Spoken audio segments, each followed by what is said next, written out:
एक बड़ी पुरानी कहावत है, अगला पांव उठाइए देख दरन का ठौर। यानी कि पैर अगर उठा रहे हो अगला तो ये देख लो कि पिछला रखने के लिए कुछ है कि नहीं। यूक्रेन ने हमला किया क्रीमिया रूस के ब्रिज पर, और न सिर्फ हमला किया बल्कि इस हमले को सेलिब्रेट भी किया। और जान लीजिए, आम इंसान ने नहीं किया बल्कि यूक्रेन की सरकार ने किया कि हमने रूस की शान मानी जाने वाली पुल को उड़ा दिया। बदले में अब जहां रूस ने 83 मिसाइलों की बारिश कर दी, तो ये तो बस ट्रेलर था। अब शुरू हो गई है असली फिल्म, जहां एक तरफ यूरोप और अमेरिका बौखला गए तो वहीं दूसरी तरफ रूस के साथ भी अब कई देश जुड़ गए। क्या विश्व युद्ध की शुरुआत हो रही है? और भारत ने क्यों अलर्ट जारी कर दिया है? जानेंगे जियोपॉलिटिक्स में क्या कुछ चल रहा है। आइए जानते हैं इन खबरों को विस्तार से। हमने आपको हाल ही में एक खबर दी थी जिसमें कहा था कि क्रीमिया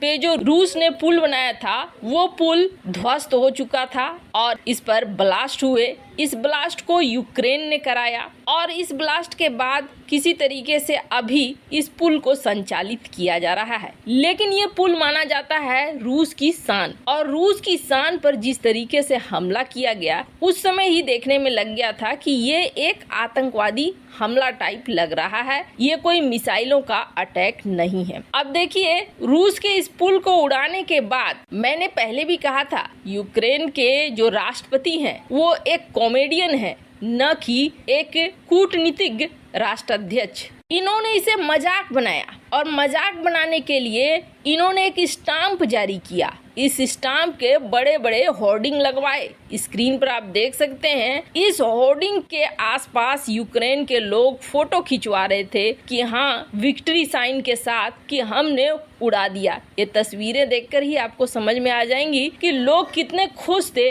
कि हमने रूस के इस ब्रिज को उड़ा दिया। अब रूस जो खुद में एक सुपर पावर माना जाता है, इतनी बड़ी बेइज्जती तो बर्दाश्त नहीं कर सकता था। ये सभी को पता था कि इसका बदला रूस लेगा, और ये कोई रॉकेट साइंस नहीं था। यूके ने भी इस बात को कह दिया कि इसका बदला लेने के लिए रूस तैयारी कर रहा है। पर आपको बता दें, जैसा कि मैंने कहा, ये तो होना ही था। पुतिन ने यूक्रेन के क्रीमिया ब्रिज पर जो हमला हुआ उसको करार दे दिया कि ये एक आतंकवादी घटना है, ये आतंकवाद है। यानी कि अब हम ये नहीं कि नाटो में तुम्हें जाना है नहीं जाना है, तुम हमारे पड़ोसी हो, स्पेशल ऑपरेशन चला रहे, ये सब कुछ नहीं। अब ये लड़ाई हो गई है आतंकवाद के खिलाफ, और आतंकवाद के खिलाफ अब हम तगड़ा वाला एक्शन लेंगे। वैसे आपको कुछ कुछ याद आ रहा है? अमेरिका ने आतंकवाद के नाम पर कई देशों को तबाह किया है। आतंकवाद आतंकवाद बोलकर ये कई देशों में घुसा और उसके बाद तबाह कर चुका है।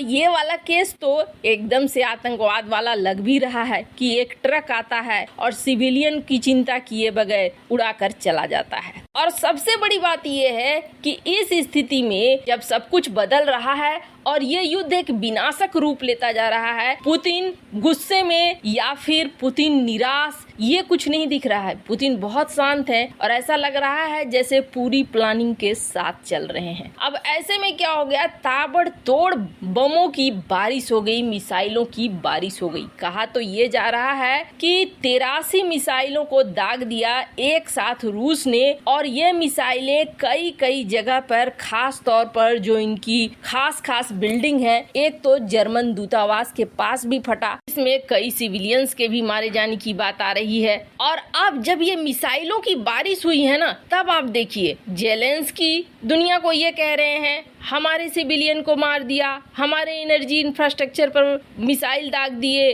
रूस जो कर रहा है वो आतंकी घटना है। और भी कई सारे लीडर्स इसमें जुड़ गए जो रूस की आलोचना कर रहे हैं, जैसे कि जो बाइडेन, उनका तो आना ही था। जेलेंस्की ने इस हमले के बाद तुरंत बाइडेन को फोन लगाया, आप देख सकते हैं स्क्रीन पर, और बताया कि मालिक ये सब हो रहा है। अब अमेरिका के जो विदेश मंत्रालय के हैं एंथनी ब्लिंकन, उन्होंने भी कह दिया कि नहीं, ये मोरल इशू है, ऐसा नहीं करना चाहिए। व्लादिमीर पुतिन जो कर रहे हैं वो एक्शन बिल्कुल भी स्वीकार करने योग्य योग्य नहीं है। हालांकि फिर यूएन भी बीच में आया और यूएन ने ये कहा कि ये सब कुछ जो हो रहा है ये गलत हो रहा है, ये चीज नहीं होनी चाहिए, अब चीजें रुकनी चाहिए। वैसे आपको बता दें, जो 83 मिसाइलों को दागा गया है उसमें से कई जो शिप लगे हुए हैं ब्लैक सी में उससे भी दागा गया है, कुछ जमीन से दागा गया है और कहा जा रहा है कि रूस ने बॉम्बर्स का भी इस्तेमाल किया है। पर अभी स्थिति बस इतने भर नहीं रह गई, बल्कि अब जहां एक तरफ ये देश गुटबाजी कर रहे हैं तो वहीं दूसरी तरफ विशेषज्ञ एक डरावनी चेतावनी दे रहे हैं। विशेषज्ञ ये कह रहे हैं कि ऐसा लग रहा है जैसे दुनिया तीसरे विश्व युद्ध की तरफ बढ़ रही है। और सबसे बड़ी बात ये है कि इन सब में तबाह सबसे ज्यादा कोई अगर होगा तो